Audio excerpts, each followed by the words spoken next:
Les mises en forme conditionnelles sont utilisées pour mettre en avant un élément dans un tableau. Donc par exemple ici, vous voyez, je possède un tableau où il y a donc différentes personnes. Par exemple, avec les mises en forme conditionnelles, vous pouvez en mettre en avant ici toutes les femmes. Donc pour ce faire, vous sélectionnez la colonne en question. Donc ici, je sélectionne la colonne homme-femme comme ceci. Donc vous voyez ici, je fais une sélection de la colonne comme ceci. Après avoir sélectionné la colonne en question, je me rends dans l'onglet Accueil et clique ici sur Mise en forme conditionnelle. Je clique donc sur le bouton et par exemple pour mettre en avant les femmes, je vais cliquer ici sur Règles de mise en surbrillance des cellules et je vais mettre ici Texte qui contient. Je vais maintenant entrer une valeur, donc ici qui contient le mot femme comme ceci. Je choisis donc comment le mettre en avant en cliquant ici sur la flèche. Je peux par exemple pour toutes les cellules qui contiennent le mot femme les remplir en rouge clair, mettre juste le texte en rouge, les bordures en rouge, etc. Je peux également choisir ce que je souhaite vraiment faire en cliquant ici sur format personnalisé et donc dans ce menu vous allez choisir donc quel format vous souhaitez appliquer donc aux femmes. Donc ici je vais par exemple les mettre en gras. Je vais modifier la couleur en cliquant ici sur la flèche et je vais leur appliquer le rouge comme ceci. J'enlève ici le barré et je clique ici sur OK pour utiliser donc ce type de format et je clique de nouveau ici sur OK comme ceci. Et comme vous le voir très rapidement, j'ai pu mettre en avant les femmes dans ce tableau. En effet, donc vous voyez ici, dès que le mot femme apparaît dans une cellule, celui-ci apparaît maintenant en gras et en rouge. Les mises en forme conditionnelles vous permettront également donc d'afficher des informations donc, sur l'évolution ou encore sur la quantité donc d'un nombre dans une cellule. Donc, vous voyez ici, je sélectionne ces différentes cellules et je clique en haut de nouveau sur mise en forme conditionnelle. Je vais maintenant ici saisir barre de données comme ceci et vous allez voir que vous avez la possibilité de faire apparaître des barres de données directement dans chacune des cellules et celles-ci vont varier donc suivant la valeur se trouvant dans la cellule. Donc, par exemple, une barre de données avec un dégradé ici bleu. Vous pouvez voir que plus la valeur à l'intérieur de la cellule est grande, plus la barre de données est elle aussi importante. Ceci marche également pour les nuances de couleurs. Donc vous voyez nuances de couleurs, vous avez ici les différentes nuances. Donc par exemple ici celle-ci, vous voyez que ici plus la valeur dans une cellule est élevée, plus la couleur se rapproche du rouge.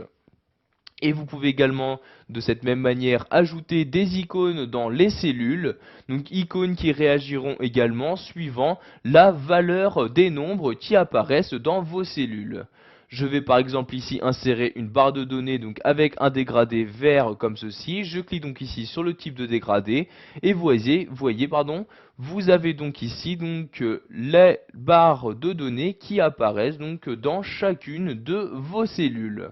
Pour pouvoir utiliser plus rapidement ces mises en forme conditionnelles, sachez qu'il est possible d'y ajouter différentes règles afin que ces mises en forme soient utilisées automatiquement. Donc pour ajouter une nouvelle règle, je retourne ici sur mise en forme conditionnelle et je vais donc en bas de ce menu cliquer ici sur nouvelle règle. Vous avez maintenant cette fenêtre-ci qui s'ouvre où vous allez pouvoir choisir donc, quel type de règles utiliser.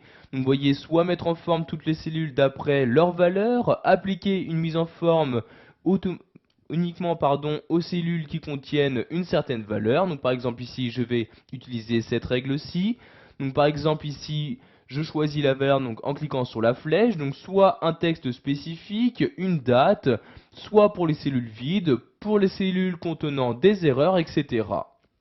Donc je vais par exemple mettre ici pour toutes les cellules vides et je vais leur appliquer donc une mise en forme spécifique en cliquant ici sur format comme ceci.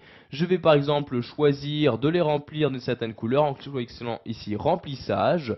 Je vais par exemple les remplir avec ce vers-ci comme ceci. Je clique ensuite sur OK puis sur OK donc pour créer cette nouvelle règle. Si vous souhaitez maintenant gérer et apercevoir toutes les règles que vous avez déjà créées, Vous retournez en haut ici sur mise en forme conditionnelle et vous allez tout en bas ici sur gérer les règles. Vous aurez donc maintenant les règles, donc toutes les règles qui vont s'afficher. Donc vous voyez, pour l'instant cette règle s'applique juste à cette case-ci. Si je souhaite la faire appliquer à d'autres cases, je clique ici sur ce bouton là et je choisis donc les cases sur lesquelles je souhaite l'appliquer. Donc par exemple ici, je sélectionne comme ceci, donc je fais un clic, je maintiens le clic de ma souris et je vais sélectionner toutes ces cellules-ci. Je lâche ensuite le clic de ma souris et je clique sur ce bouton là pour valider ma sélection et je clique ici sur OK, donc pour valider mes changements. Et comme vous pouvez le voir par exemple ici, dans ma sélection se trouvaient des cellules vides comme celle-ci et comme vous pouvez le voir, ces cellules vides apparaissent maintenant en vert. Si vous souhaitez ici maintenant donc supprimer la règle, je retourne ici sur mise en forme conditionnelle, je clique ici sur effacer la règle et donc ici je choisis donc soit effacer les règles de la feuille entière, soit effacer les règles juste des cellules sélectionnées. Donc ici je vais effacer les règles de la feuille entière, donc je clique sur la ligne correspondante et voyez donc la règle n'est maintenant plus appliquée donc à la feuille ici ouverte.